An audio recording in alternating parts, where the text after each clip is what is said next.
Support for Wider FM comes from Pedal Bicycles, now with 2 locations in downtown Kalamazoo and Portage. Pedal Bicycles has the right bike for every Kalamazoo rider, whether you're blazing the trails, cruising the streets, or just getting off the training wheels. To keep your ride running smooth, Pedal Bicycles offers multiple levels of repair services, anything from a quick tune-up to a complete overhaul. And to keep you safe and looking fly, Pedal Bicycles has all of the gear and apparel you'll need. To discover your spin within, head to 185 Romans Road in Portage, 611 West Michigan Avenue in downtown Kalamazoo, or pedalbicycle.com. Thanks, Pedal Bicycle, for supporting sustainable transportation, Buns of Steel, and Radio Evolution.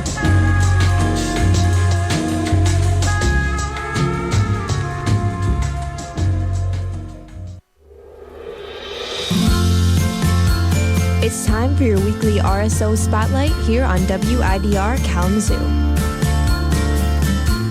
Hi, this is Connor Tovey, president of WMU's Sci-Fi Society. We're a group of people with an interest in science fiction films, books, and other forms of science fiction media. We meet every Saturday in the Bernhard Center, room 204 at 7 p.m. If you'd like more information, feel free to like our Facebook page, Sci-Fi Society at WMU. This has been our weekly RSO Spotlight here on WIDR Kalamazoo. For more Spotlight coverage, head to Western Herald or YBots Connect on Twitter. To find more information on how to spotlight your RSO, head to WIDRFM.org. Reading about the stars. Talk about how the stars are the eyes of God.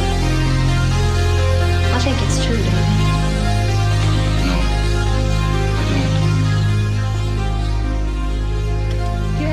Hello, ladies and gentlemen.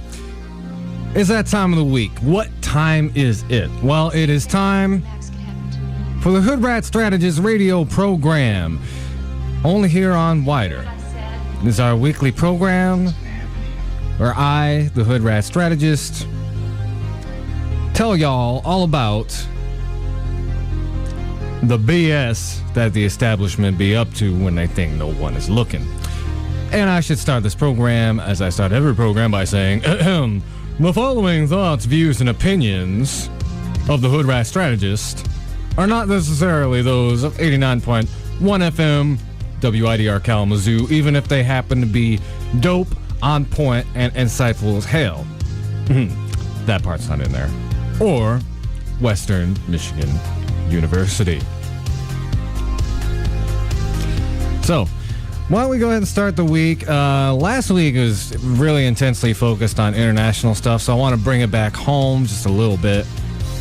We're going to be talking a lot about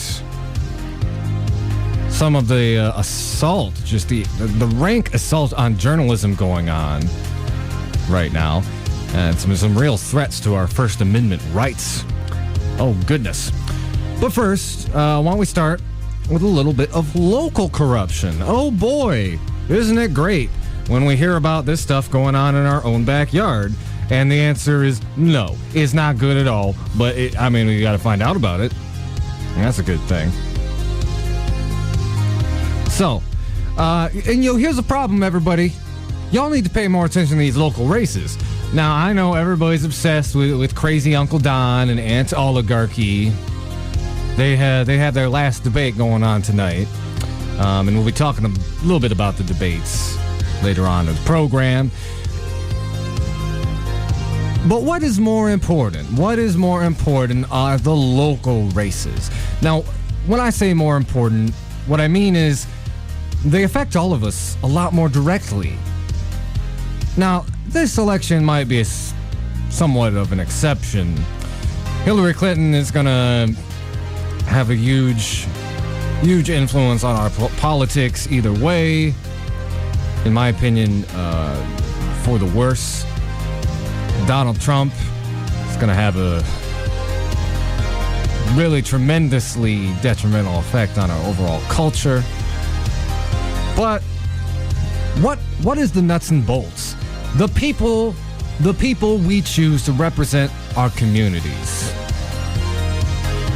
So, with that in mind, let's put the spotlight on somebody that most of y'all probably don't think about very often if you live around here, or if people live anywhere. It's probably just something you check off every time you go elect a president. And I'm speaking of the race for county treasurer. It's currently taking place between Mary Balkema, she's the Republican, and Sonny Sahu, he's the Democrat. And they are very diametrically opposed. Sonny, he's very progressive. It's kind of in the Bernie crap mold. Mary is a surrogate for Donald Trump, and she really loves the dude. And before we even get into the article, now look, Hoodrat Strategist. We're nonpartisan, transpartisan, but as I made clear when I first started doing this, and as I will continue to make clear, I call BS when I see it. And here's my whole thing on this. If you are voting for Donald Trump or you're voting for Hillary Clinton, I got nothing against you. I don't.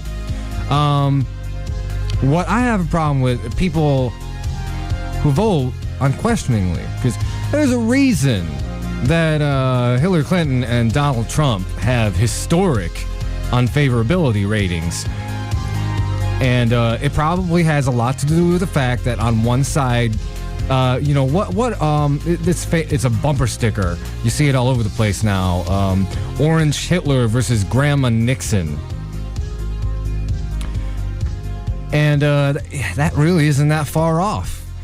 In the blue corner, we have just a perfect avatar for political corruption, and Donald Trump is just this gross cross combination of I'd say he's more Mussolini than Hitler, because Mussolini was more of that showy strongman type, but he's a chauvinistic, misogynistic, race-baiting goon who is a complete and total narcissist. He doesn't care about anybody. If you're a Trump supporter and you're listening to this, which I'm kind of surprised you listen to a college radio station, but, hey, maybe you're just scanning. I know why you're angry, and I'm angry about the same stuff. But that man is a snake oil salesman, as I've said before, and he does not care about you. Hillary doesn't care about you either. Okay, you know what? I'm sounding like a broken record. I said pretty much the same stuff last week, but what's the point I'm trying to drive home? Mary Balkema loves this dude. She went down to the RNC. She was a delegate. She's like a cheerleader for this guy who wants to grab America by the you-know-what.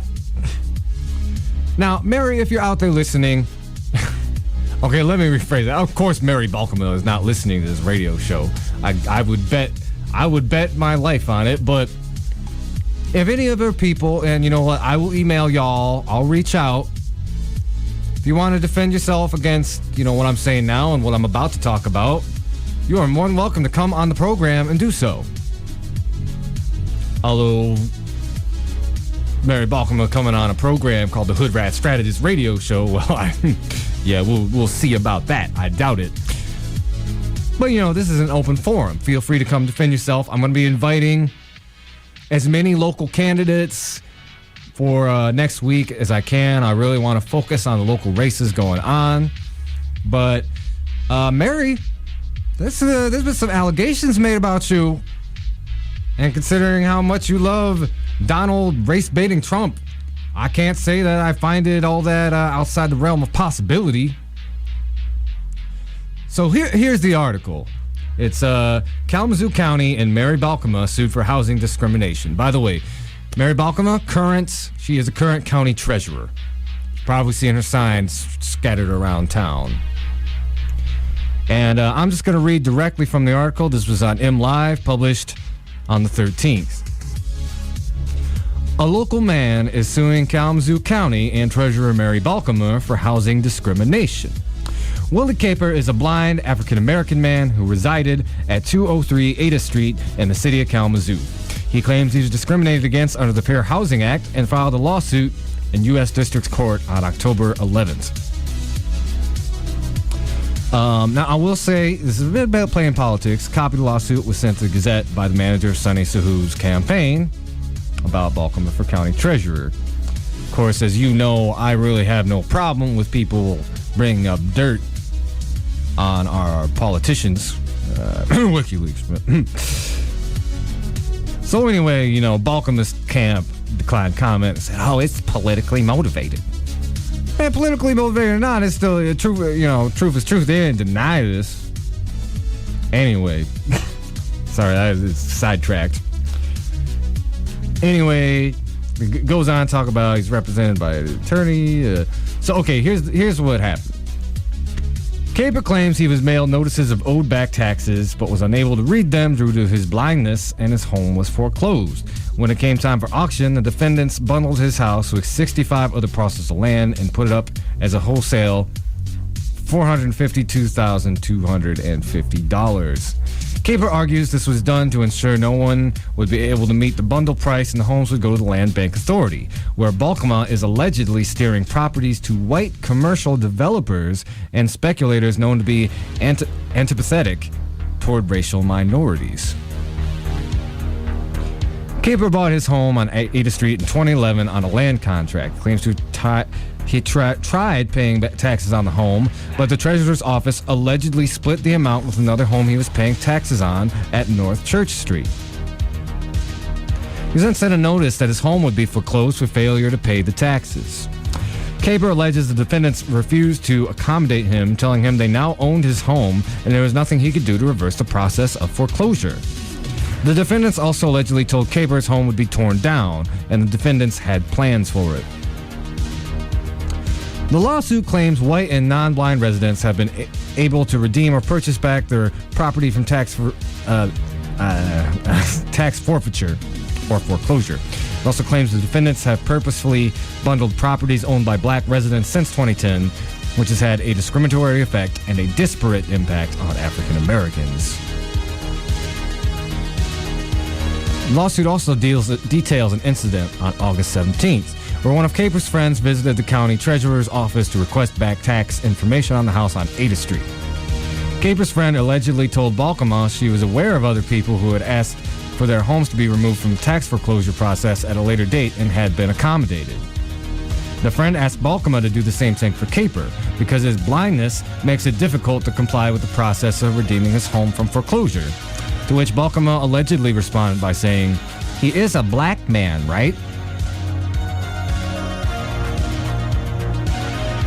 Caper claims his civil rights were disregarded because he is a black man with a handicap.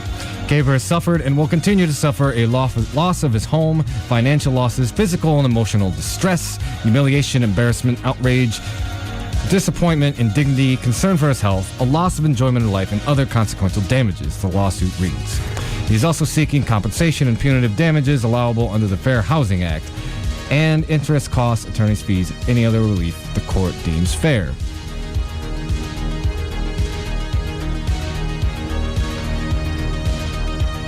So, this was an M Live, okay? This isn't just like some churning rumor mill. There's something to it. And, again, in the article, Balkama refused to discuss it. He just said it's politically motivated. Nothing was refuted. Even though I would think, they'd want to go on the record right away if that damaging "he's a black man" rights statement is false. You would think a public servant would want to go out there right away and talk about it. So again, I will be putting out feelers to Balkama and her campaign. They have every right to speak towards this, disavow it, not on the grounds of, oh, it's politically motivated. I don't want to hear that crap. I want to hear you say either this is not true or this is taken out of context, whatever argument you have. But I don't want to hear about no politically motivated crap, all right? It either is or it isn't. You either were discriminating or you weren't. And the fact that you didn't just come out and say it to the press makes me very suspicious.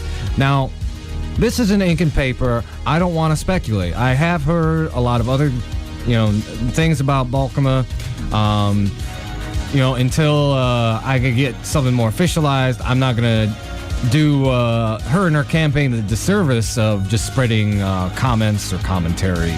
I will say this. If any of y'all have been in a situation where you've been affected by a similar occurrence involving Mary Balkema or the county government, please let me know. You can contact us, Hoodrat Strategist at gmail.com. You can also contact us on our Facebook page. Again, next week, we're really going to be focused on local election stuff. So, whether this is true or not, I want to know. I want to know what's going on. And the people deserve to know what's going on as well. But just all of y'all out there, when you cast your vote, keep this in mind, man. Keep this in mind. I know everybody's going to be thinking about those figureheads who's going to be the America's next top president or whatever, but this affects us in our own backyard. It does.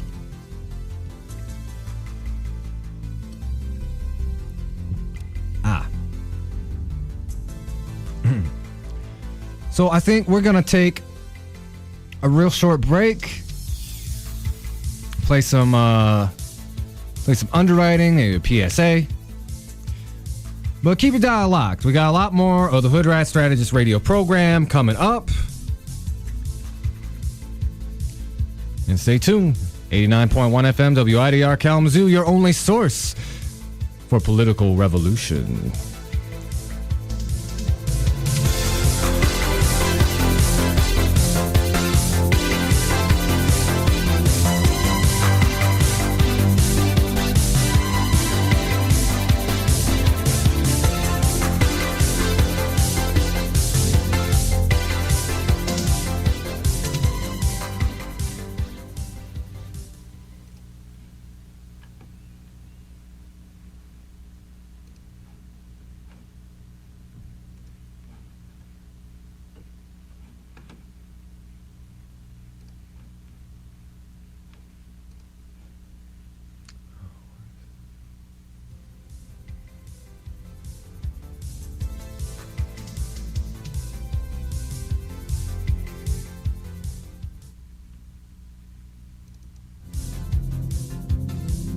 October is Domestic Violence Awareness Month, and WIDR has all your information for the many events happening in Kalamazoo.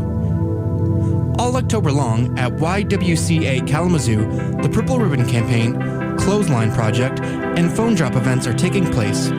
They are donation and awareness campaigns that anyone is free to participate in. You can donate old clothes, use phones, and wear the purple ribbon to show your support of domestic violence awareness. For more information, you can go to ywcakalamazoo.org or keep listening to WIDR for regular updates all month long.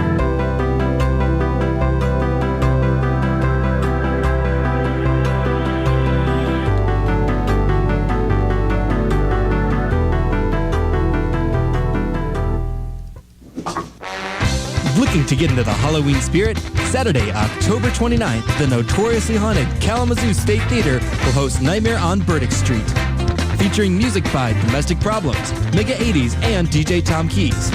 The event will also include photo booth fun and a costume contest with prizes.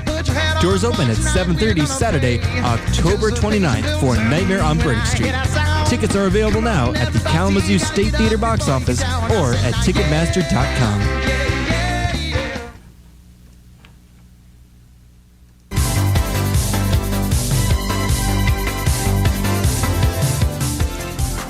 All right, ladies and gentlemen, I gotta do a thing real quick, some housekeeping stuff. Enjoy the musical interlude, and we will come back, and I'm gonna start talking about some international global affairs. Yeah. Or actually, no. Yeah, because it's bad. Spoiler alert. Ugh.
Hello, ladies and gentlemen. If you're just tuning in, this is the Hoodrat Strategist radio program only on Wider, where we peel back the curtain on what the political establishment is up to.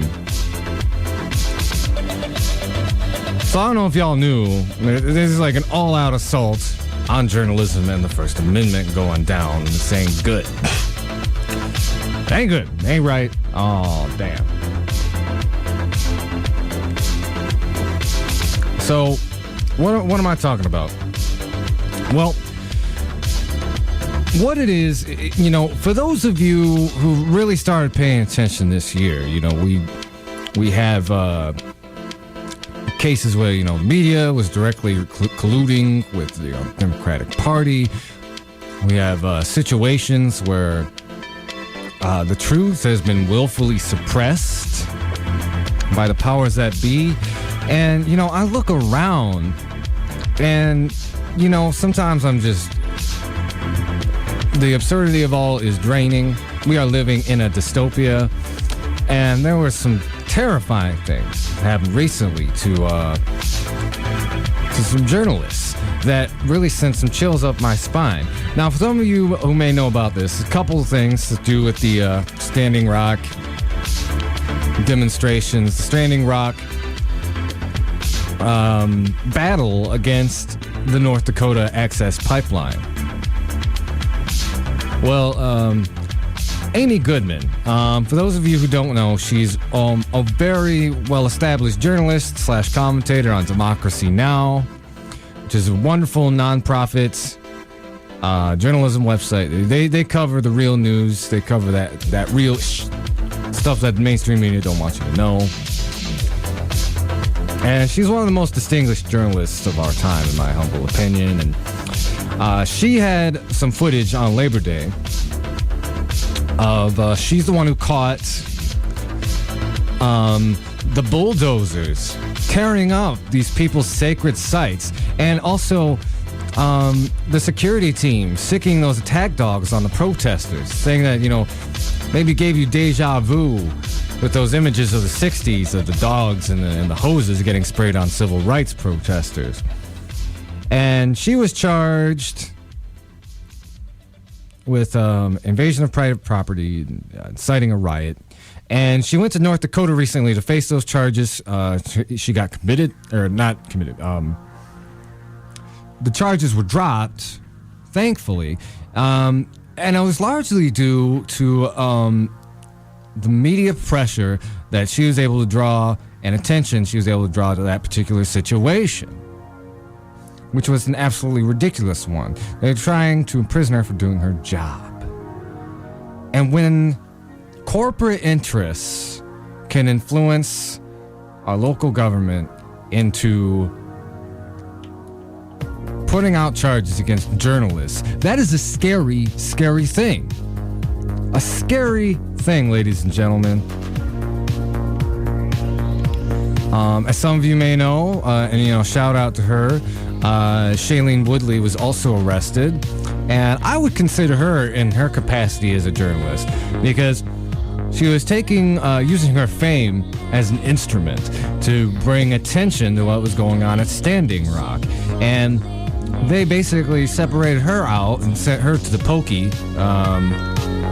Talked a little bit about this, I think, last week.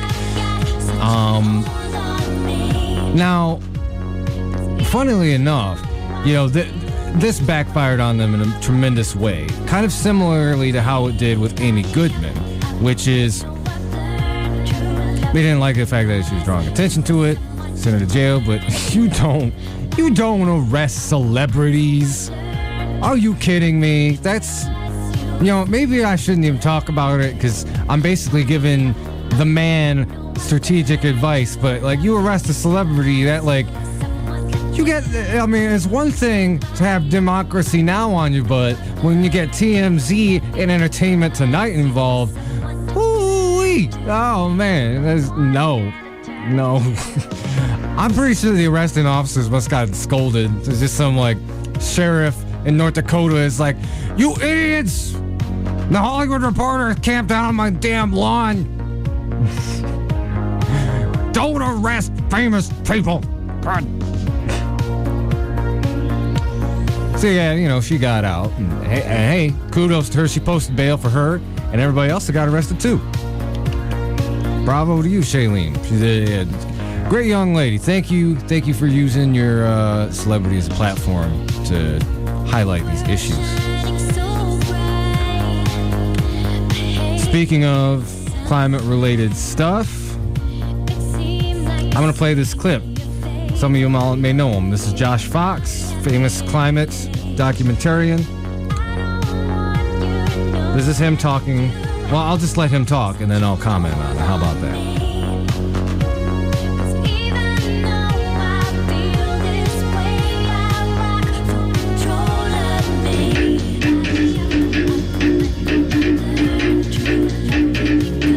Hey, this is Josh Fox. I'm in London, where we just screened How to Let Go of the World and Love All the Things Climate Can't Change for its UK premiere. And I'm live streaming right now for a very important reason. My producer, Dea Schlossberg, producer of How to Let Go of the World and Love All the Things Climate Can't Change, was arrested in North Dakota for filming an action against tar sands pipelines. She was filming. She was not participating in. She was filming. Now, a lot of you understand that the Dakota Access Pipeline is being protested in Standing Rock. This was another action shutting down pipelines that were along the United States-Canada border. Activists went to the emergency shutoff valves of tar sands pipelines and said this tar sands oil cannot come from Canada into the United States. These are emergency shutoff valves. It is a climate change emergency, and we are shutting these pipelines down. Dea, my good friend, one of my best friends in the world, was filming the event, and she was arrested for being an accessory. She was not an accessory. She was the media. The media is allowed to report on actions that are happening. They nabbed her, they confiscated her camera, they took her footage. And it gets worse. She was escorted to the courthouse where she was charged with 3 felony charges that carry 45 years maximum sentence combined. Whatever you think about the protests, journalists doing their job should not be arrested in the United States of America. Journalists doing their job should not have their footage confiscated as they would be in a dictatorial regime. We live in the United States of America, where we have the First Amendment, where the Founding Fathers protected the rights of the press. And it is absolutely illegal and unjust, and it should be fought. So I'm asking you to sign on to a very simple letter. Dea Schlossberg was exercising her First Amendment right as a journalist. The state of North Dakota's criminal complaint filed against her on October 13th, 2016, should be dropped immediately. Journalism, especially documentary filmmaking, is not a crime, it is a responsibility. The freedom of the press is a fundamental right in our free society. The charges filed against her are an injustice that must be dropped immediately. For instructions on how to sign on to the letter, visit howtoletgomovie.com. Dea, I love you. I think you're amazing. So please share this video. Let people know this is happening. We will not stand for this, and I'll keep you updated.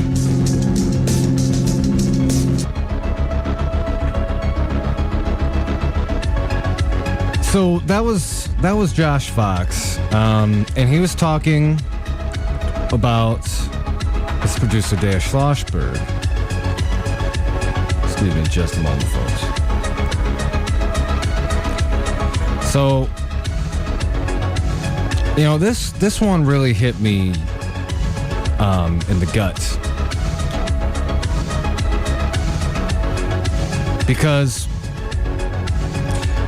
Josh Fox, and by the way, the movie he's talking about, how to let go of the world and all the things the climate can't change, maybe the most powerful climate change documentary I've seen. I offer him very high praise. If you have not watched it yet, please do. First hour is very depressing, but second hour is actually pretty uplifting. And regardless of where the future takes us, it really gives you some hope. Now, this one hit me in the gut because throughout this year, I've gotten the opportunity to meet and talk to some incredible people, including Josh, on a couple of different occasions. And it's this guy, Josh Fox, this documentarian. He also made Gasland and Gasland 2. Some of y'all may be more familiar with those, which you can watch them on Netflix, by the way. He's a friend of a friend. I know people who like hung out with him on 4th of July weekend and just, chill with him on occasion. I got to talk to him one day about just chit-chatting on his birthday, which he threw he had a birthday screening of his movie in a park in Philadelphia during the DNC, and I got to thinking, because climate change was the issue that knocked my ass out as an activist for a very long time. I found it too big, too depressing, and to hear that one of his comrades is facing 45 years. Did you hear that part when he said it? 45 years.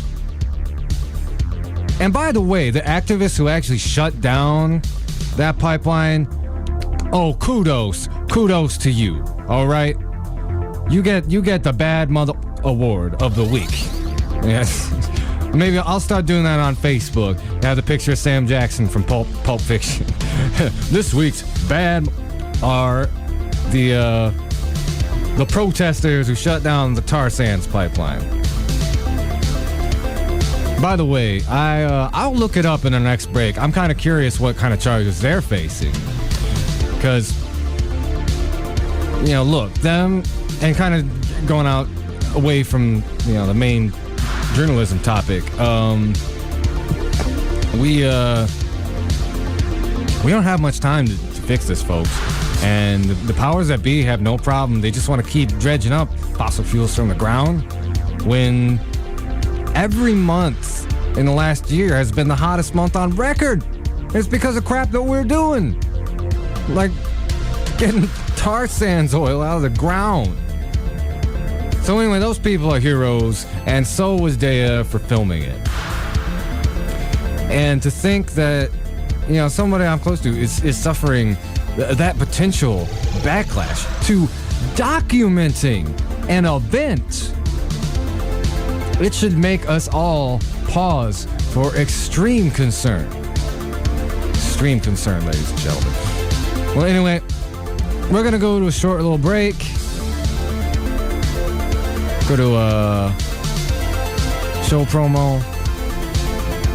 But keep your dial locked. You're listening to the Hoodrat Strategist radio program, only on Wider 89.1 FM, WIDR Kalamazoo, your only source for political revolution.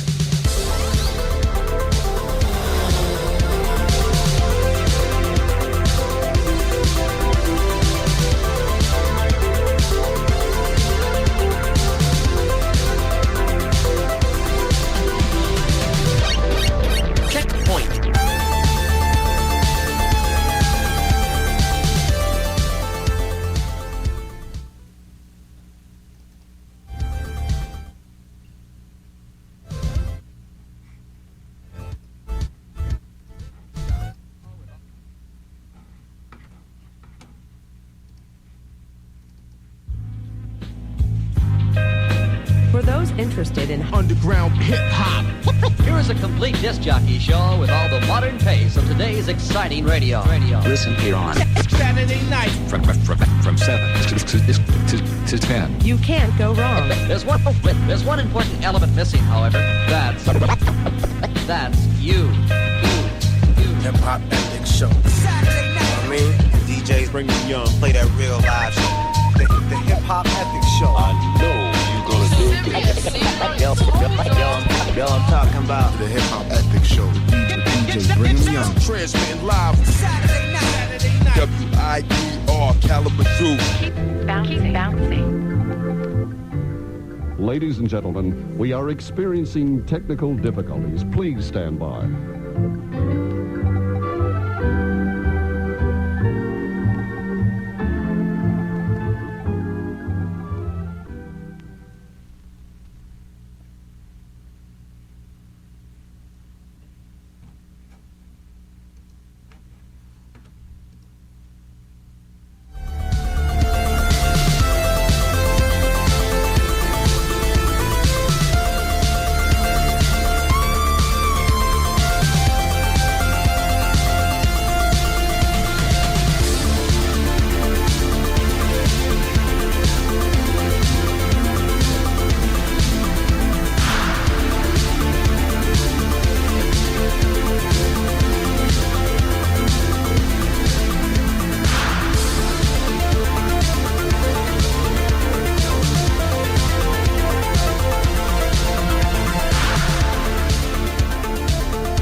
Hello, ladies and gentlemen.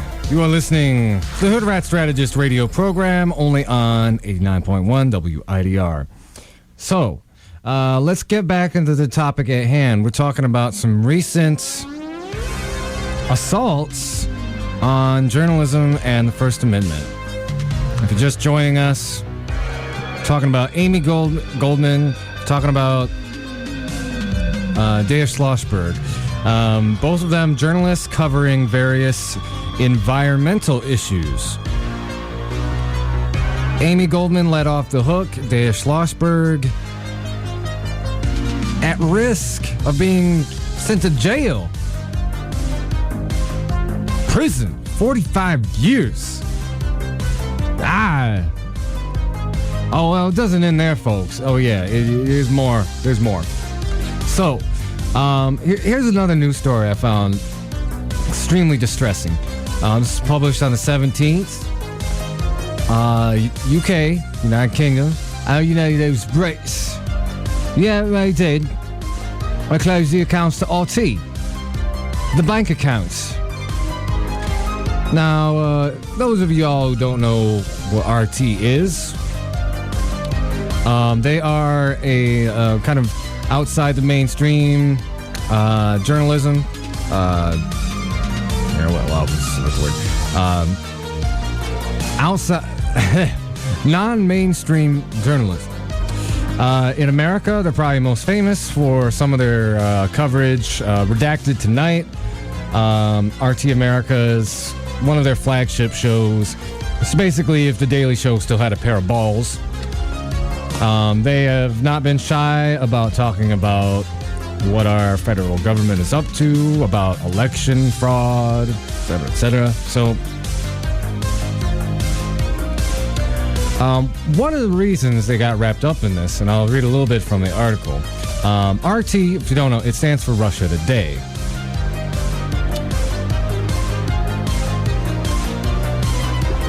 So, here's what's going on. The editor-in-chief, Margarita Simonyan, said they closed our accounts in Britain, all of them. Decision not to be discussed. Long live freedom of speech. She added that RT's assets were not frozen, can still be withdrawn from the accounts. National Westminster Bank informed RT UK that it will no longer have the broadcaster among its clients. The bank offered no explanation for the decision. They said they would refuse to service RT and that they were not prepared to enter any discussion in relation to it. And the RT press office did point out that NatWest, it's a part of the Royal Bank of Scotland group, which counts the United Kingdom's government as a significant shareholder. And they went on to say, this decision is incomprehensible and without warning. It is, however, not at odds with the countless measures that have been undertaken in the UK and Europe over the last few years to ostracize, shut down, or downright impede the work of RT. RT will continue its operations uninterrupted. And the Prime Minister, Theresa May, her office denied any involvement in their decision.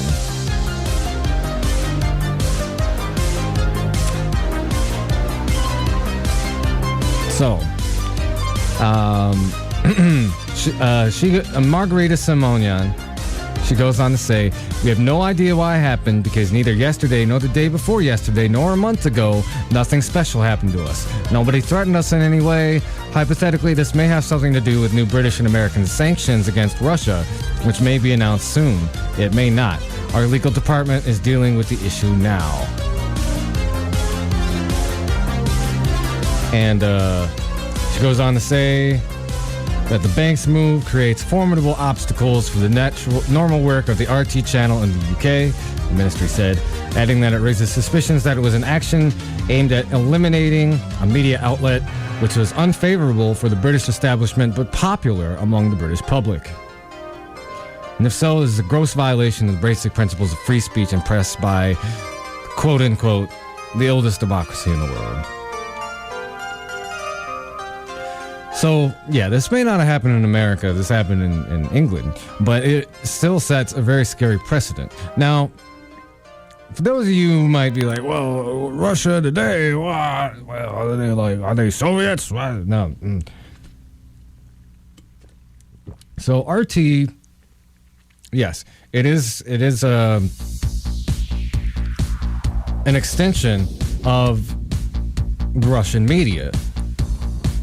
But, and I have heard this from other people. There's some sort of propaganda outlet that is funneling a bunch of false information around. RT has been doing some of the best coverage of this American election, of affairs overall. I do have my own criticisms that have been pointed out, that a lot of times when they have to put the lens to their own government, they certainly aren't as bold in exposing the truth as they are about other countries such as the United States. But for the most part, they have been, especially RT America, has been invaluable in disseminating things that no other media outlet will touch.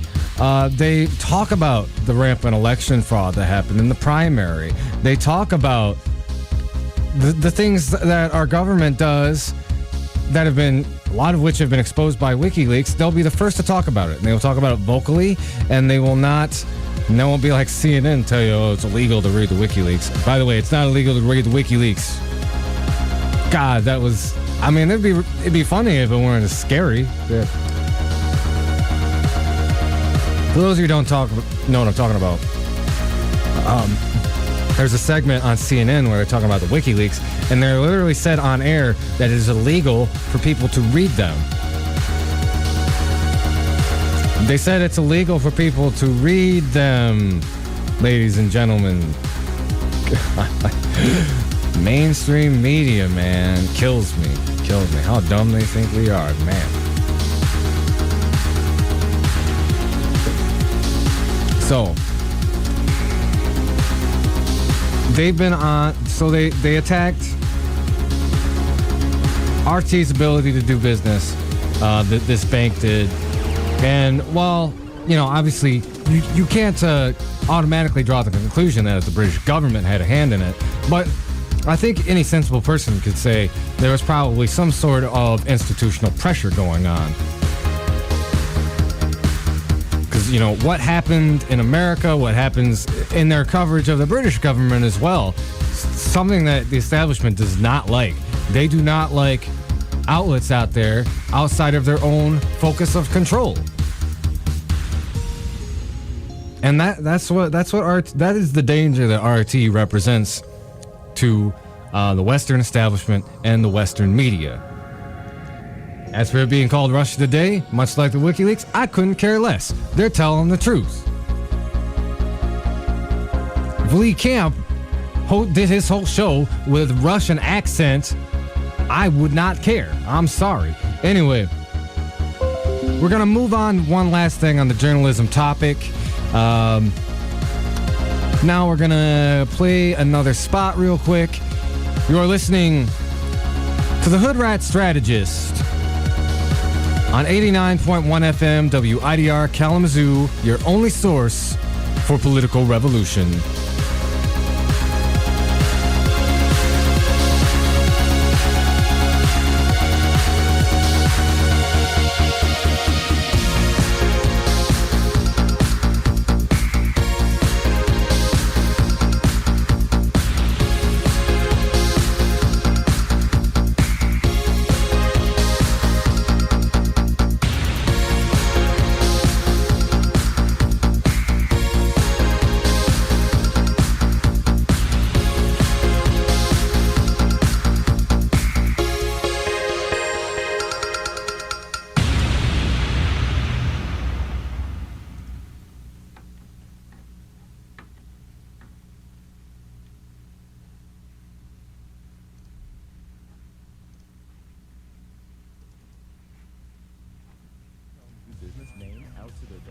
and Greater Kalamazoo communities? Why not do so while supporting Radio Evolution through underwriting and donations? For more information, please visit widrfm.org.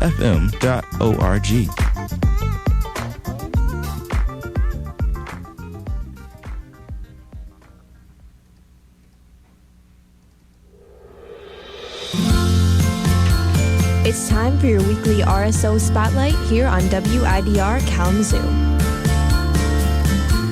Hi, this is Connor Tovey, president of WMU's Sci-Fi Society. We're a group of people with an interest in science fiction films, books, and other forms of science fiction media. We meet every Saturday in the Bernhard Center, room 204 at 7 p.m. If you'd like more information, feel free to like our Facebook page, Sci-Fi Society at WMU. This has been our weekly RSO Spotlight here on WIDR Kalamazoo. For more Spotlight coverage, head to Western Herald or Wybots Connect on Twitter. To find more information on how to spotlight your RSO, head to widrfm.org.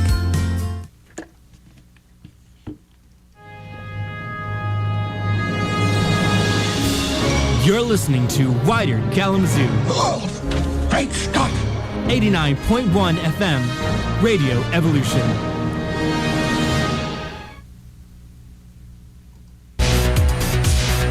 Hey, Drew. You're looking good, yeah? Hey, whatever you do, be for a minute.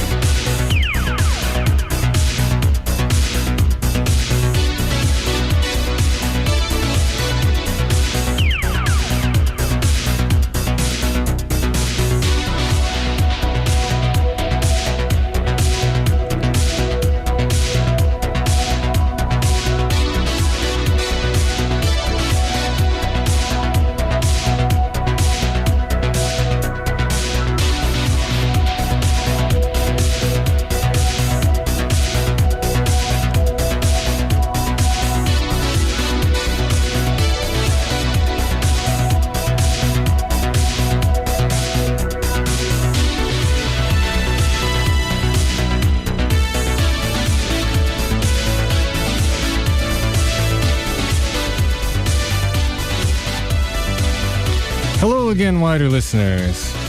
Just tuning in, this is the Hoodrat Strategist radio program, only on 89.1 WIDR Kalamazoo. So we're going to round out this topic, the assault on journalism, on our First Amendment rights by the powers that be, by the establishment. Now, for those of you who have not been keeping track at home, what have I been talking about so far? Well, may I have been talking about Amy Goodman on trumped up charges. She dodged that because she was too smart for him. She flexed her media muscle. She knocked him out the box. Stupid buttheads. Daya Schlossberg, Josh Fox's homie, helped produce that dope-ass climate change documentary, facing a 45-year charge for documenting. You know, I get fired up. Sometimes my words turn to salad. Documenting the shutoff of the tar sands pipeline by a group of activists.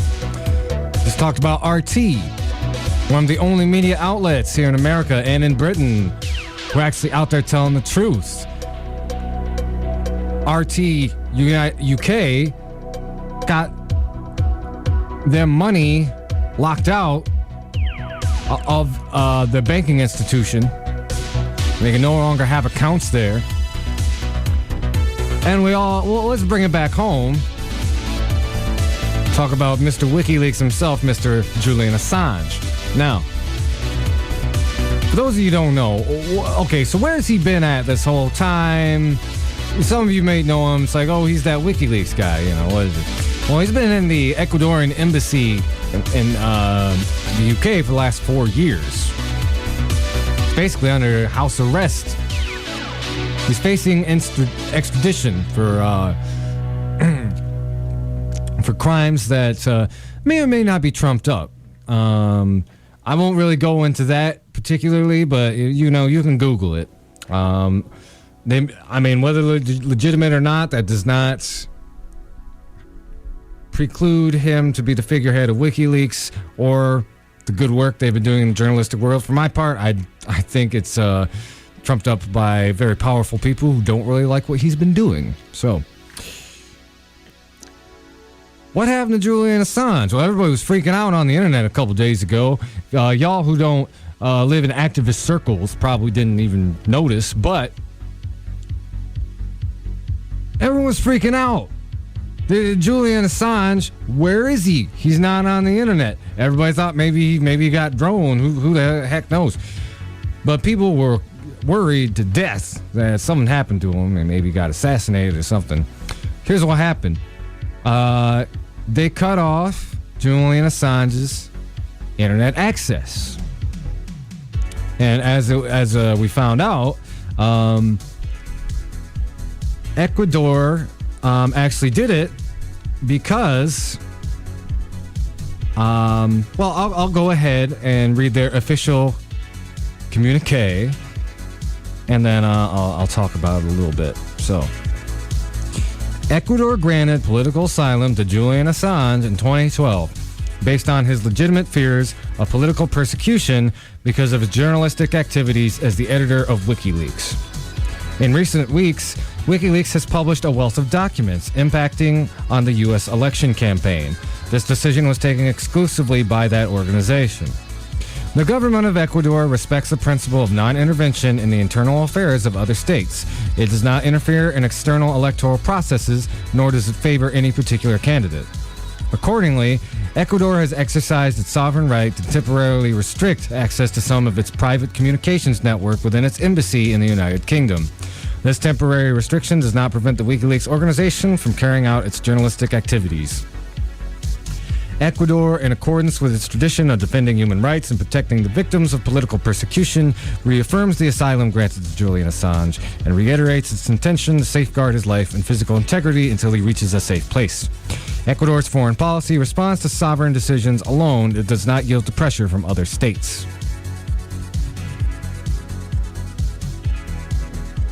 Well, there's a lot to unpack from that, but WikiLeaks has alleged that this situation arose due to diplomatic pressure from John Kerry, who was recently in the UK. Now, obviously, there's a lot of people in our government right now who don't really like that all of our the Democratic Party's dirty laundry and Hillary Clinton's dirty laundry is being aired. So let me unpack this a little bit, this whole non-intervention thing. So their stance is they're cutting off Julian's access, so he can't talk about the leaks, he can't get interviewed, he can't even go on Xbox and play Grand Theft Auto online. 'Cause, I'm sure man's got to have hobbies. He's been locked in that embassy for years, but he can't do any of that stuff now. And that's because their content is interfering with the American election. Oh no! So let's see how does this work in practice. Okay, so WikiLeaks uncovered or was given access to documents related to political figures within the American political system. They published those documents for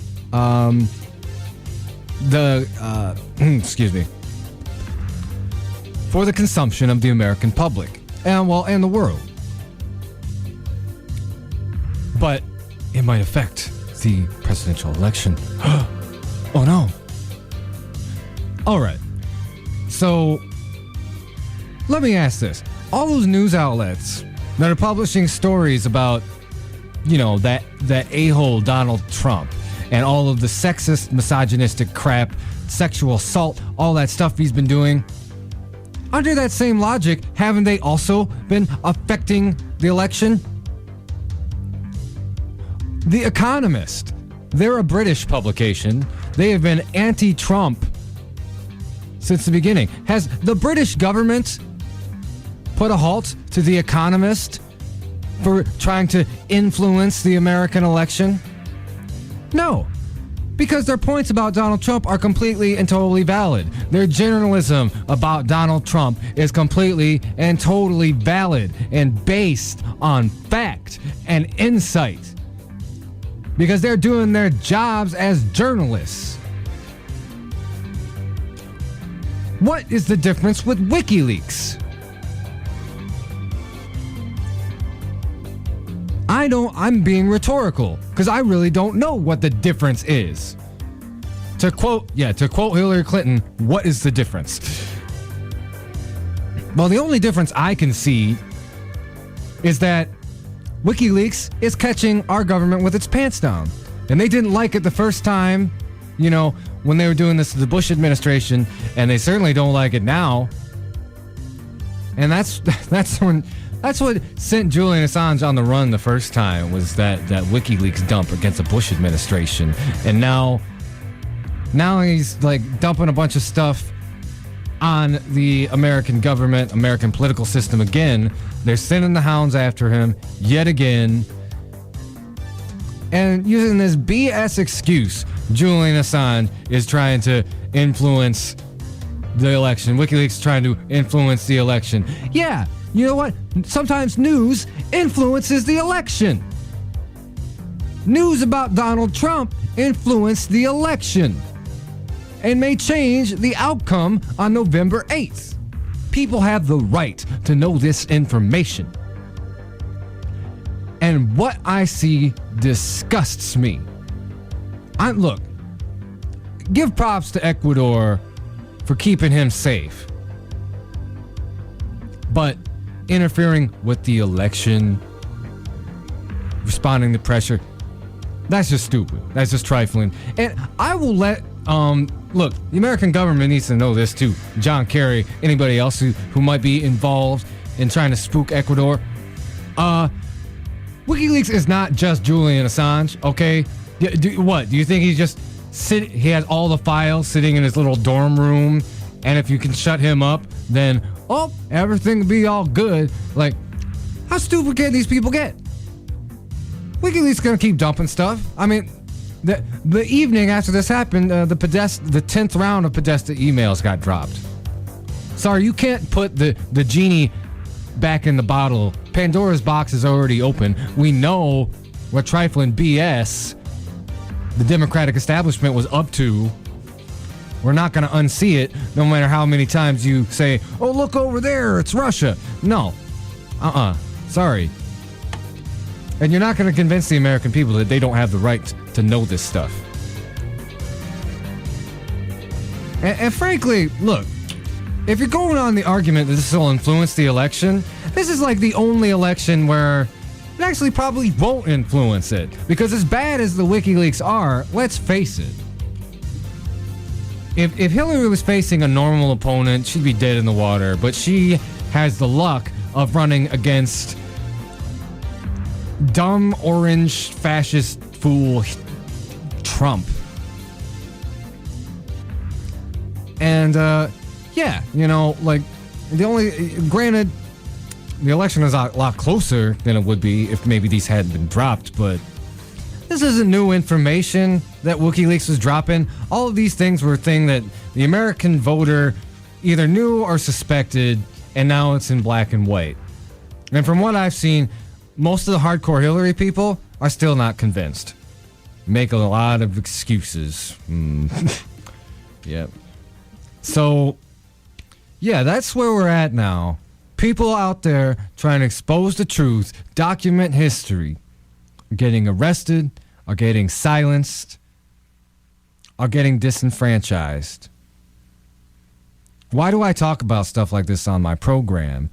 I don't know Julian Assange. I know Josh Fox a little bit better. I don't know Amy Goodman. What influence am I going to have out of Kalamazoo, Michigan? Well, here's the deal. And this is something everybody has to remember. Power will cede nothing unless you demand it.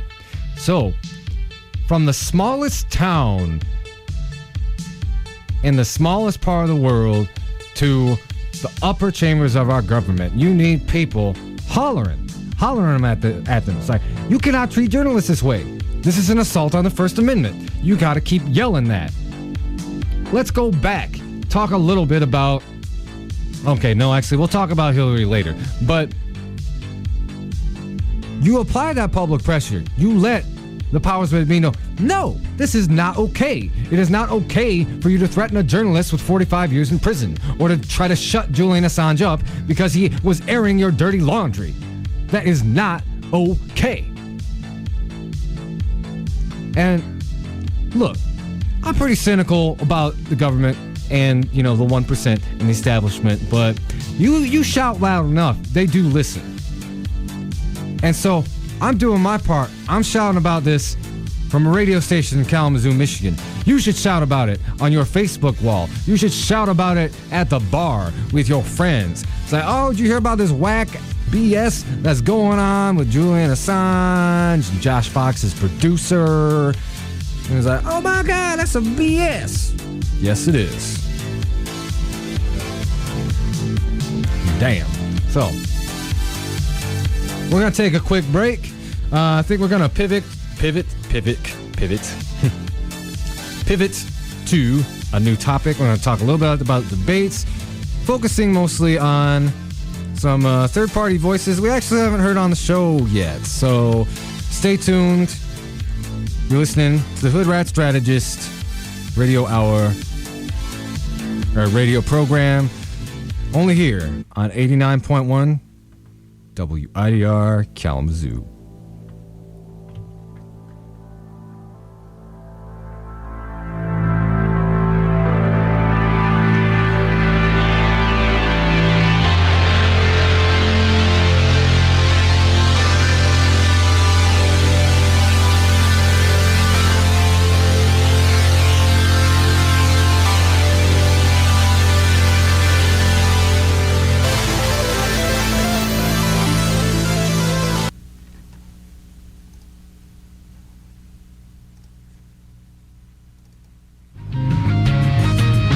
DIT Kalamazoo is a collective of individuals in Kalamazoo that seek to help the community's art scene thrive by providing venues for shows, organizing concerts, and booking a wide variety of music and art, both local and out of town. To find out more, feel free to visit ditkalamazoo.com to stay up to date on local shows and events.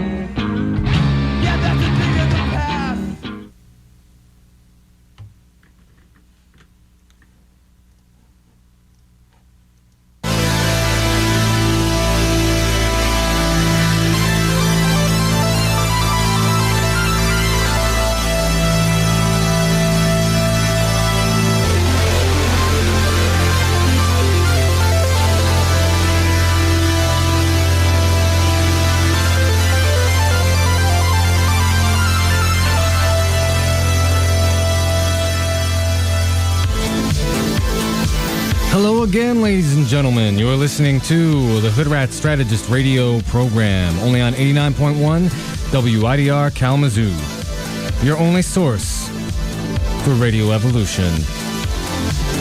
So, the third and final debate is tonight. I may or may not watch it.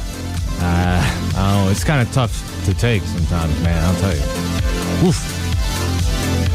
So, let's shed the spotlight on a third-party candidate.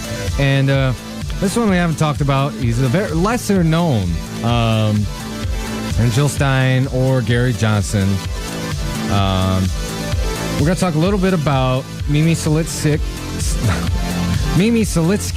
and Angela Walker. They are socialists running on socialist ticket. They will be on the Michigan ballot. And I've seen and met both Mimi and Angela. And one of the things I like most about them is when you meet them, their focus is not on, okay, here's what I'm going to do to fix everything, or here's how bad Hillary Clinton and Donald Trump are. They open it up the floor. They want to hear from you. What do you, the people, need? They talk about how to build activist communities. And I think this is a message that's been lost in the ether so badly since the loss in California during the presidential primaries. Now, Mimi and Angela have some truth to spit about Mr. Sanders. He ain't no angel. They've got some legit criticisms of him. But I think of all the people I've seen running, they're the only ones that really carry that torch of it's not about us, it's about you. I do like Jill Stein and a lot of her policies, but it is very centered around her as the figurehead, and to a lesser extent, Ashamu. But it's her saying, like, here's what I can do for you. And the message really needs to be, what can we do for ourselves? That whole John F. Kennedy quote, ask not what your country could do for you, ask what you could do for your country. Although, I'm sorry, Mimi probably wouldn't appreciate me bringing him up along with an imperialist, but it's a good quote, all right? So anyway, I'm going to read a quote. This is Mimi's comment on the debates. I've played Gary Johnson responding to the debate. I've played Jill Stein responding to the debate. Here's Mimi's response to the debate. And I'm just going to read this because he wrote it on Facebook. This is his response to the second debate. Debates this evening. I've said this before and I'll say it again.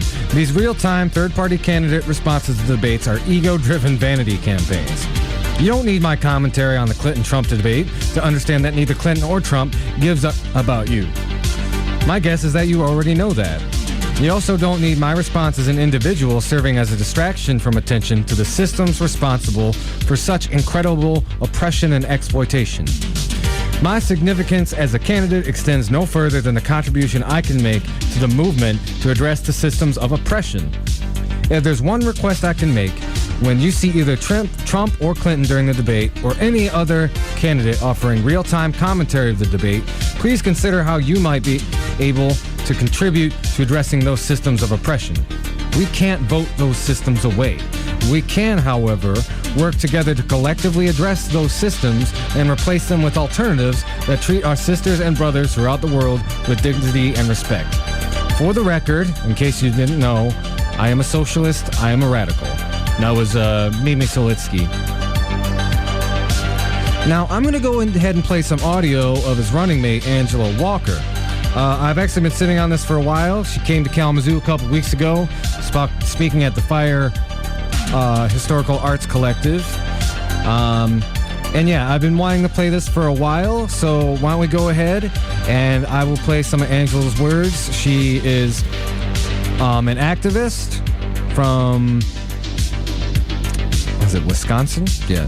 And she's been involved in BLM. She's a former bus driver. She tried to run a campaign as a socialist for, I believe it's prosecutor.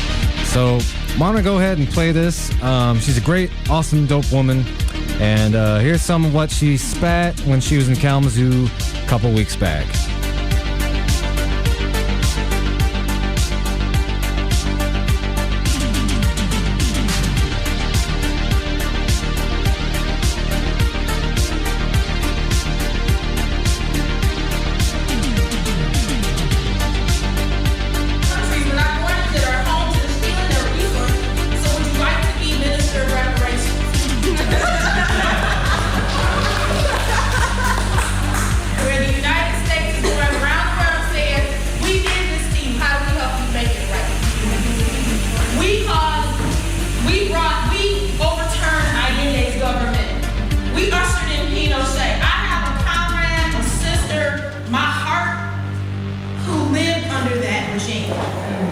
And can't talk about it. Who lives with PTSD every day of her life for the things she remembers. And those people were trained in this country at the School of the Americas. That is a disgrace. How can I say that that's any way acceptable to anyone? That my freedom in this country is predicated on your suffering and the theft of your resources and the murder of your children. But I'm okay with that. I'm not okay with that. You don't have permission to do this in my name. You don't have permission to use my tax dollars in this way. And even if we can't withhold our taxes without going to prison, we need to work around that, figure that out. But even if we can't do that, we can make sure people at least know. Stop the lie. There is no such thing as American exceptionalism. Everything you have in this country, your whole way of life is predicated on the suffering of someone else. Someone is going hungry, someone is being murdered, someone is losing their everything so you can have. You need to examine your priorities and be honest about it. And we talked about this the other night. It's like, where do you start? We start when we stop lying. Stop lying. Everything you've been taught is a myth. Someone died so you could have what you have. And is it acceptable? Is that collateral damage acceptable? Is it acceptable for a child that size in the Congo or wherever they mine cobalt to lose their entire childhood because I need an iPhone? I don't need an iPhone. We have to stop letting people walk around lying. And that includes my own, who are marginalized within these borders, but need to understand that outside of these borders, we do have privilege based on the fact that we live in the United States and our tax dollars are used to make war on other black and brown countries. We benefit, however marginally, we benefit as well from the murder of other people around the world. We are complicit, and we have to own that. So I think where we start, personally, we're not gonna win this election, but for me, and Mimi has said this 1,000 times, the big win for me is I know all of you. I know you, one way or the other. Even if y'all get unicorns from me through the DMs on doggone Facebook, I'm a big fan of the unicorns. I will put a unicorn in your inbox and go my merry way. Because I need you to know that I am thinking about you. I don't give a crap about what happens November 9th. I care about what happens November 10th. I care about the fact that you can hold your head up when you walk out of the house. And that maybe your day is a little less painful because you know you are not fighting this hydra by yourself.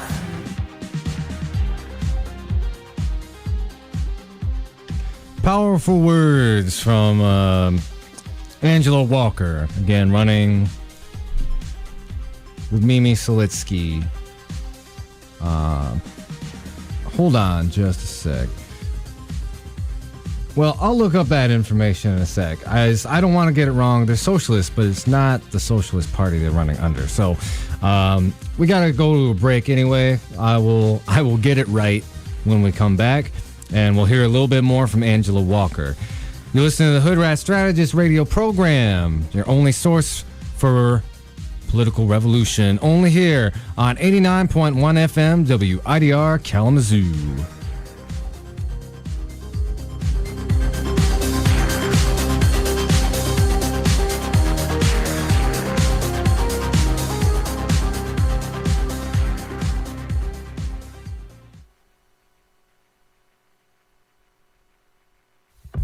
Is your nonprofit organization looking for new ways to get its name out to Western's campus and the greater Kalamazoo community?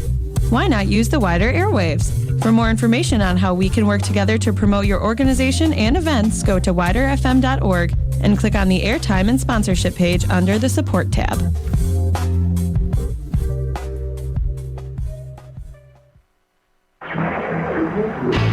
Rocky Horror is coming to the Kalamazoo State Theater on October 28th. The theater has been transformed into a medieval castle, and it will open its gates at 8 p.m. The show will feature a live shadowcast with WMU musical theater students, prop bags, and VIP packages. For more information about tickets and the student discount policy, you can head to the State Theater box office or Ticketmaster.com.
again, listeners. You're listening to the Hoodrat Strategist radio program, only on 89.1 WIDR Kalamazoo. So, okay, on the Michigan ballot, they're running under the Natural Law Party, but that has a lot to do with our wonky ballot laws. That is to say, in Michigan, the Socialist Party has problems running under its own name. So they are part of the American Socialist Party, but in Michigan, if you want to vote for them, you'll find them under the Natural Law Party.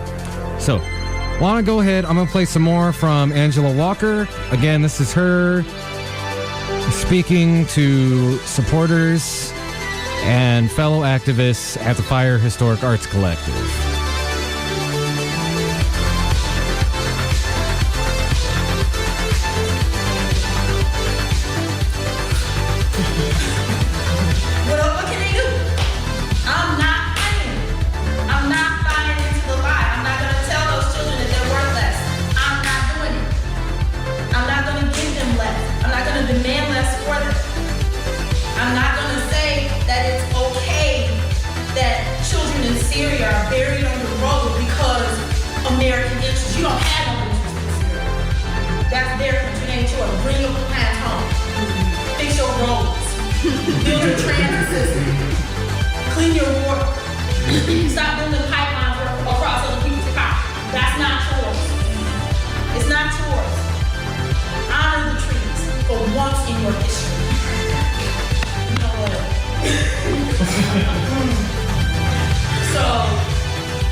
So that was Angela Walker. She's the running mate for Mimi Slitsky, running on the Socialist Party USA ticket here in Michigan. It's going to be the Natural Law Party. And I really connected with a lot of what she said. And I also saw Mimi several weeks back in Ann Arbor. And one of the most important parts of that message, for all of my fellow activists out there listening, be healthy. I I know a lot of people, I don't know if any of y'all Democracy Spring folk are listening to this, but the obsession with being a workaholic, with, I've only gotten like 3 hours of sleep this week because I'm writing a strategy platform, or I'm pulling together a huge march, or I'm doing this, that. Don't think you can maintain that perpetually. It's not healthy. And for all of you out there who are maybe just getting awakened to activism, you're really putting your heart and soul in this, maybe for the first time, having a day where you just sit around and watch Netflix or eat popcorn or get baked or play Fallout all day, that doesn't make you a bad activist. That doesn't mean that you are wasting your time and not using it to make the world better. Sometimes you need that. Like Angela said, do whatever keeps you healthy. This is a lesson I had to learn. I was running myself absolutely ragged for a very long time this year. And if I didn't slow down, it was going to cause me problems. So I went out on some activist adventure in LA, and I was wearing myself very thin and to the bone. When I came home to Kalamazoo, what'd I do? Well, I watched Star Trek with my roommates for a weekend. That's what I did. I see I'm getting a phone call. Maybe I can turn up the music, maybe take it real quick. So keep your dial locked. I'm going to do some music interlude, and stay tuned for more Hoodrat Strategist.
So I'm actually going to go ahead and play a request real quick. It's real fast, and I'm only doing it because this song is in political nature. I want to thank that fella out there for listening. And when we get back, we're going to wrap up the show, talk a little bit about climate stuff again, hear from Bill McKibben, and keep your dial locked. More Hoodrat Strategist.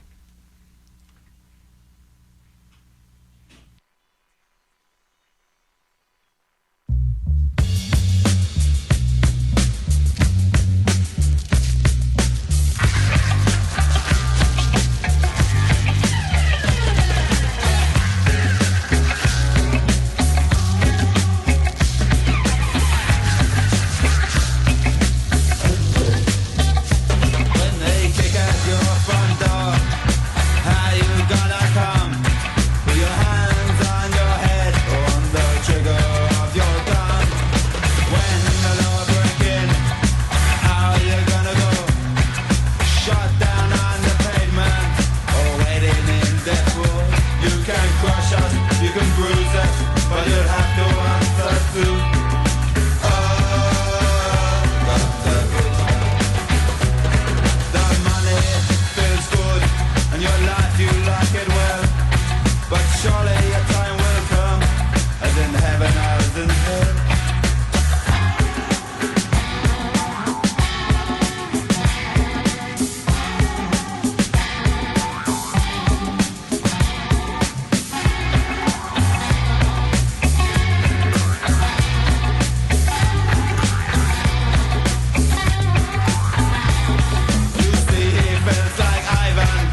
Looking for some super dark and heavy tunes?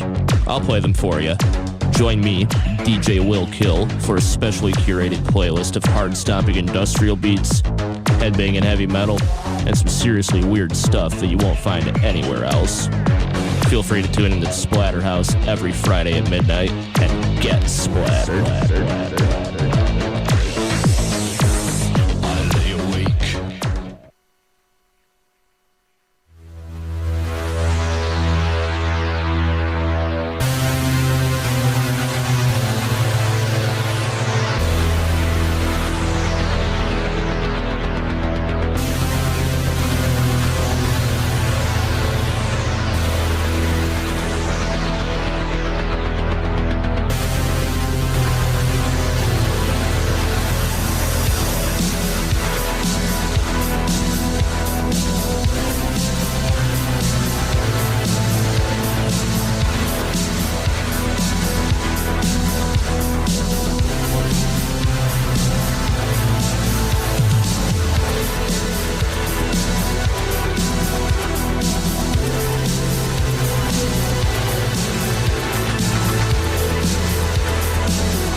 So that was The Clash with Guns of Brixton. I want to thank that request. So we got about 15 minutes left. Now, before we get to the climate thing with Bill McKibben, there's one other topic I wanted to touch on real fast. Because chances are you probably didn't hear about this if you only get your news from the mainstream media. Did you know we bombed Yemen? Yeah, well, not us personally, but the government that, uses our tax money for this kind of interventionist stuff. So I'm going to read directly from The Economist has a good article about this. And the headline is Intervention in Yemen, the Forgotten War. The airstrike that blasted a funeral in Sana'a on October 8th did more than kill around 140 civilians and wound 500. It drew rare attention to Saudi Arabia's 20-month war in Yemen and strained its alliance with America, which is now reconsidering its military support for the campaign.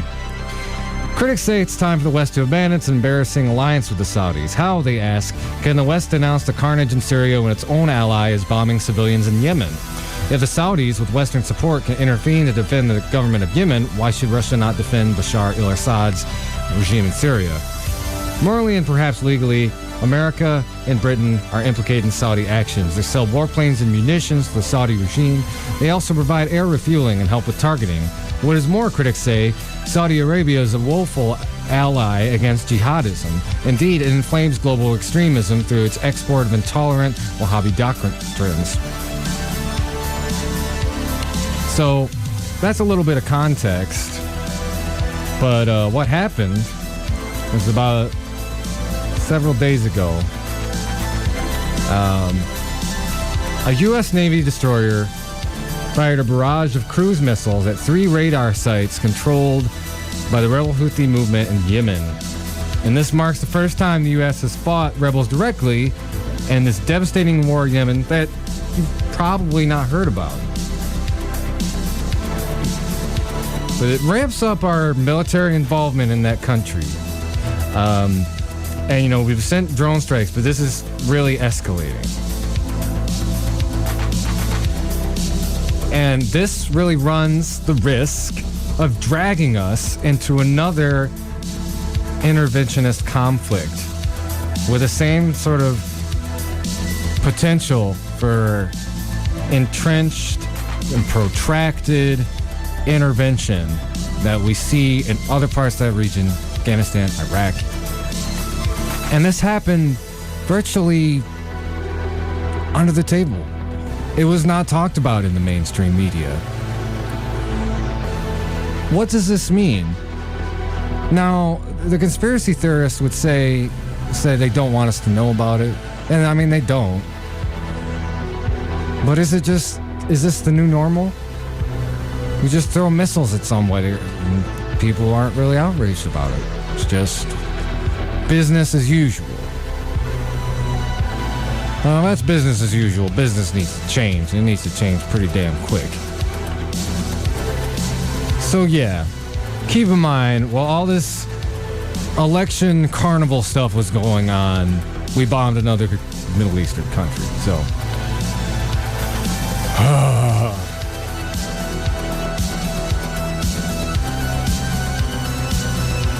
so we're gonna close talking a little bit about one of the other WikiLeaks, and this is from the speeches that finally got leaked, and then I'm going to do a response from Bill McKibben. He's a famous climate change researcher / activist. I'm going to play a video from him real quick so you get some context of who he is.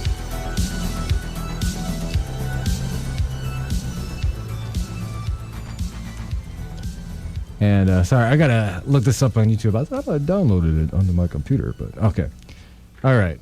So here's Bill McKibben speaking about.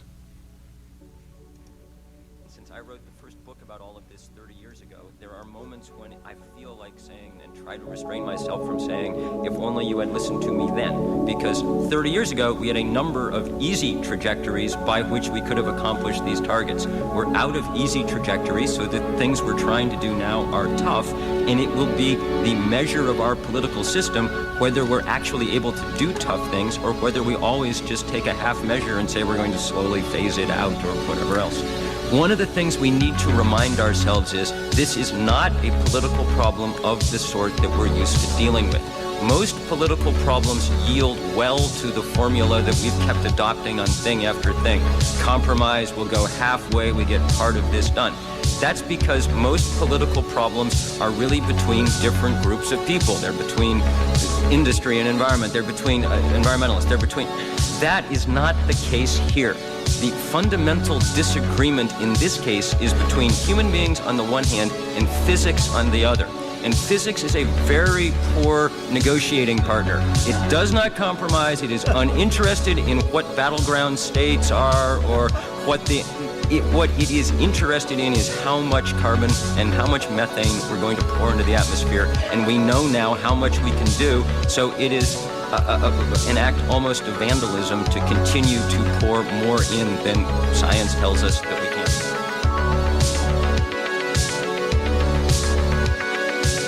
So that was Bill McKibben. He was speaking during the... he was speaking, that is from the platform committee when they were drafting the platform for the Democratic Party during this election. You know, as old man Sanders likes to say, the most progressive platform in the Democratic Party's history. Well, of course, there's a lot of concern, especially, you know, the whole private-public position thing Hillary was outed on, saying, I talked about last week, that Hillary's not really going to hold to these promises. And I'm going to go ahead and, this is from one of Hillary's Wall Street speeches, is what she had to say about environmentalists and the climate change movement. Hillary Clinton. It's symbolic and it's not going away. This is her talking about the Keystone Pipeline. They're all hanging on to it. So, you know, Bernie Sanders is getting lots of support from the most radical environmentalists because he's out there every day bashing the Keystone Pipeline. And, you know, I'm not into that. My view is I want to defend natural gas. I want to defend repairing and building the pipelines we need to fuel our economy. I want to defend fracking under the right circumstances. Side note, frack that. I want to defend, you know, new modern something.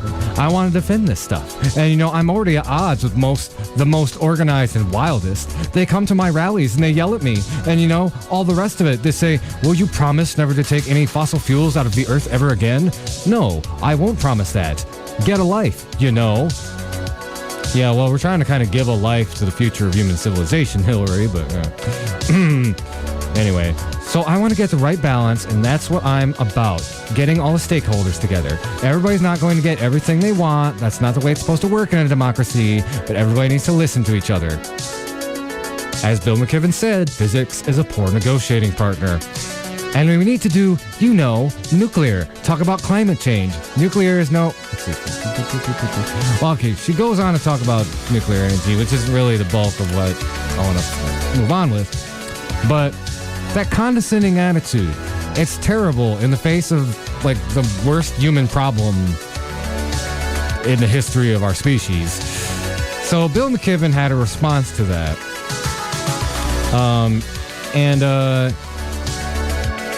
He said the climate movement has to elect Hillary, then give her hell. And this is a tactic a lot of people are talking about, and I thought it was important to share this because in likelihood Hillary will be the next president. And, I like the third-party alternatives myself. I'm not voting for Hillary or Trump, but this is important to think about moving forward on November 9th. This is from Bill McKibben's article in The Nation, published yesterday. Again, the climate movement has to elect Hillary, then give her hell. It is an odd feeling to be working for the election of someone you know dislikes you and your colleagues. I've spent a good chunk of this month trying to register voters on campuses in Pennsylvania and Ohio, registering them to vote against Donald Trump, which means pushing for the election of Hillary Clinton. It wasn't how I wanted to spend the fall. I'd much rather have been campaigning for Bernie Sanders. Didn't get any easier when a tape of Clinton talking to backers in the building trades unions about the environmental work so many of us, including much of the rest of organized labor, have been engaged in for the last years. I know the young people Clinton was talking about, and they weren't demanding she somehow wave a wand and stop the fossil fuel age overnight. They were asking her about the scientific studies showing that we can't actually keep mining and drilling new supplies of coal, oil, and gas if we're going to meet the temperature targets set with such fanfare in Paris last year. They were asking her to support the Keep It in the Ground Act, introduced by Senator Jeff Merkley of Oregon and endorsed by a passel of other senators, from Barbara Boxer of California to Kristen Gillibrand of New York. And oh yeah, that guy Bernie. They were also asking her to take a stand against fracking, since new studies demonstrate quite clearly that the release of methane from the use of natural gas makes climate change worse. Publicly, she hemmed and hawed. When Bernie said in the debate that she was against fracking, period, Clinton said, well, she said a bunch of BS. I'll summarize. Yeah, maybe if, fracking, well, Anyway, that's pretty weak to begin with. And in her speech, she said she wanted to defend natural gas and fracking. Truth be told, these aren't revelations. All of us working on climate issues have known this is how Clinton feels. She set up a whole wing of the State Department devoted to spreading fracking around the world. She'd favored the Keystone Pipeline from the start, and it was abundantly clear that only Sanders' unexpected success in the primaries convinced her she'd have to change. It was only his refusal to endorse her until after the platform was agreed upon that made the platform into the fairly progressive document that it is, on climate and other issues. Still, it stings to see in black and white exactly how little regard she has for people fighting pipelines, frack wells, and coal ports. Though truth be told, that was no huge surprise either. Politicians are forever saying they want people engaged in the political process, but most of them really just want people to vote and then go home. So why are many of us there working to beat Trump and elect her? Because Trump is truly a horror. He's a man who looks at fourth-grade girls and imagines that he'd be dating them in 10 years. He's a racist. He knows next to nothing and lacks the intellectual curiosity to find out more. He's a bully. He's almost a cartoonish villain. If a writer invented a character this evil, no one would believe them, but he's very nearly president. Because environmentalists are not just concerned about the climate, we have allies and friends whom we support, and on some of these issues, Clinton actually seems sincere. She clearly cares about women's issues and understands we are a nation of immigrants. Well, I've got some things to say about that, Bill, but I don't really have time to go into it. So, because if Trump wins, we backslide on the small gains we've made, and that is true. We force Clinton to say through gritted teeth that she opposes Keystone, for instance. She can't. I think go back on that opinion. Trump has made it clear he'll permit that in every other pipeline, just as soon as he's done tearing up the Paris Climate Accord. But none of that makes it easy to go out and support her. We've watched all fall as she's maintained a studied silence about the most dramatic and important fossil fuel fight of the moment, the Dakota Access Pipeline. Even the sight of attack dogs being used on peaceful Native American protesters didn't move her to break ranks with her industry allies and that fraction of the labor movement that still wants to build pipelines. That's craven on her part, pure and simple. And so the good news is that when she wins, none of us will be under the slightest illusion about who she is. The honeymoon won't last 10 minutes. On November 9th, we'll be organizing for science and human rights and against the timid incrementalism that marks her approach. It's clear that we need to beat the creepy perv she's running against. It's also clear that we then need to press harder than ever for real progress on the biggest crisis the world has ever faced. Get a life, said Hillary Clinton. We've got a planet. And just one. Thank you, ladies and gentlemen. We're about out of time. This has been the Hoodrat Strategist radio program, only on 89.1 WIDR Kalamazoo. Next week, join us. We'll be talking about local election stuff. And also, please keep an eye on our Facebook page over the weekend. I am going out to Washington, D.C. for the March for Democracy March. That was a little redundant. There's going to be lots of media speaking there. There's going to be a lot of people. We're protesting for election and pro-democracy reforms. Figures such as Tim Black, Lee Camp, Bruce Carter are all going to be there. I'm going to be trying to interview lots of people. And that coverage, again, you can find it on our Facebook page, the Hoodrat Strategist radio program. Look it up. So lots of extra coverage before next week's program. Anyway, keep your dial locked. Got DJ Homebody coming up next. And tune in next week, same time, for your only source for political revolution. You are listening to Wider.